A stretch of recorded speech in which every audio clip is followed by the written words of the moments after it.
সকালটাই শুরু হলো ভগবানের চিন্তাভাবনা দিয়ে। তো আজকে ছিল পারণের দিন, এই জন্য ভগবানের জন্য খিচুড়ি ভোগ রান্না করব। তো সব কিছু কেটে ধুয়ে পরিষ্কার করে নিয়ে নিয়েছি। এখন সবজিগুলো ভেজে রেখে দিয়েছি আর চাউলটাও ধুয়ে রেখেছিলাম আগে থেকেই। এখন একটিখানি ফোড়ন দিয়ে আর একটুখানি শুকনা মরিচ দিয়ে তারপরে দিয়ে দিচ্ছি চাউলগুলো, দিয়ে এর মধ্যে পরিমাণ মতো লবণ হলুদ দিয়ে ভালো করে মাখিয়ে নিচ্ছি।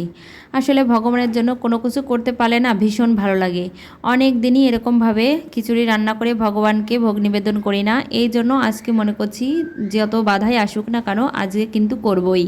তো এই জন্যই অনেকটা সকালে উঠে সব কিছু রেডি করে নিয়েছি। আর ঐতিহ্যের বাপি যেহেতু অফিসে যাবে, এই জন্য আমি একটু তাড়াহুড়ো করছি যাতে ও প্রসাদটা খেয়ে যেতে পারে।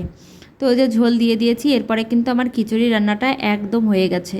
তো দেখো অনেক সুন্দর কিন্তু হয়ে গেছে, একটুখানি নরম রয়েছে, তো রেখে দেবো তারপর ঠিক হয়ে যাবে। তো এই দেখো রান্নাটা কিন্তু শেষ হয়ে গেছে। এর মধ্যে আমি আবার স্নান করে সিঁদুর পরেছিলাম না, তো সিঁদুর পরে নিলাম, একটুখানি তিলকে পরে নিলাম। তারপরে এদিকে আমি ঠাকুর গাছটাও ভালো করে মুছিয়ে নিয়ে সুন্দর করে ঠাকুরের থালাটাও আমি সাজিয়ে নিলাম।